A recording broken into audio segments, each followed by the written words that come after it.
Chapter 2. It happened after this, that David inquired of the Lord, saying, Shall I go up into any of the cities of Judah? The Lord said to him, Go up. David said, Where shall I go? He said, To Hebron. So David went there, and his 2 wives also, Ahinoam the Jezreelitess, and Abigail the wife of Nabal the Carmelite.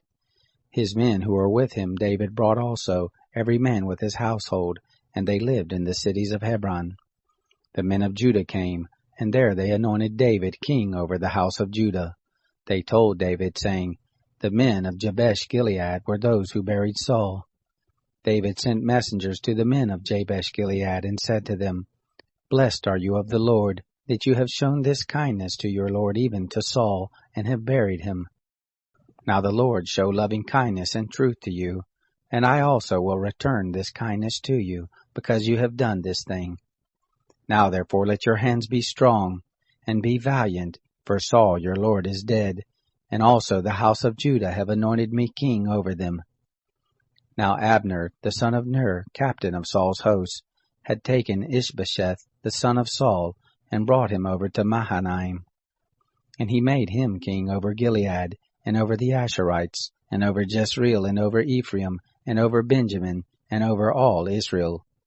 Ishbosheth, Saul's son, was 40 years old when he began to reign over Israel, and he reigned 2 years. But the house of Judah followed David. The time that David was king in Hebron over the house of Judah was 7 years and 6 months.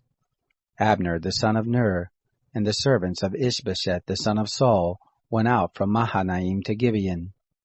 Joab, the son of Zeruiah, and the servants of David went out and met them by the pool of Gibeon, and they sat down, the one on the one side of the pool, and the other on the other side of the pool. Abner said to Joab, Please let the young men arise and play before us. Joab said, Let them arise. Then they arose and went over by number, 12 for Benjamin, and for Ishbosheth the son of Saul, and 12 for the servants of David. They caught every one his fellow by the beard, and thrust his sword in his fellow's side, so they fell down together. Therefore that place was called Helkath Hazorim, which is in Gibeon. The battle was very severe that day, and Abner was beaten, and the men of Israel before the servants of David. The 3 sons of Zeruiah were there, Joab, and Abishai, and Asahel. Asahel was light of foot as a wild gazelle. Asahel pursued after Abner, and in going he didn't turn to the right hand nor to the left from following Abner.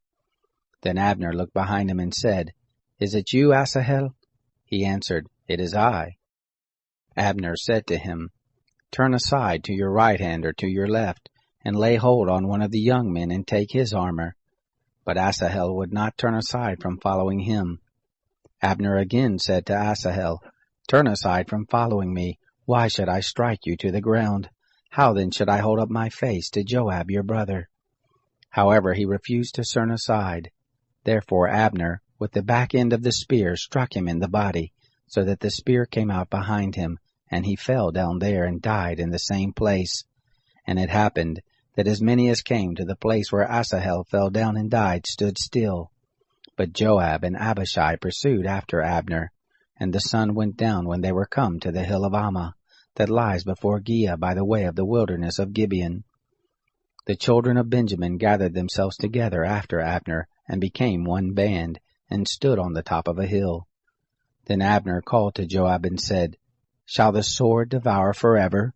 Don't you know that it will be bitterness in the latter end? How long shall it be then before you bid your people return from following their brothers?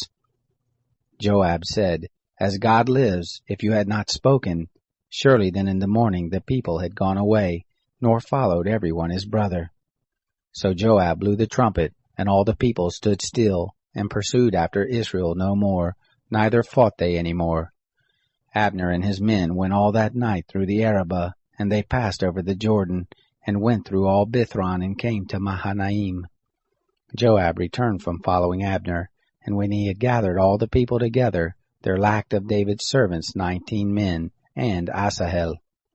But the servants of David had struck of Benjamin and of Abner's men, so that 360 men died. They took up Asahel, and buried him in the tomb of his father, which was in Bethlehem. Joab and his men went all night, and the day broke on them at Hebron.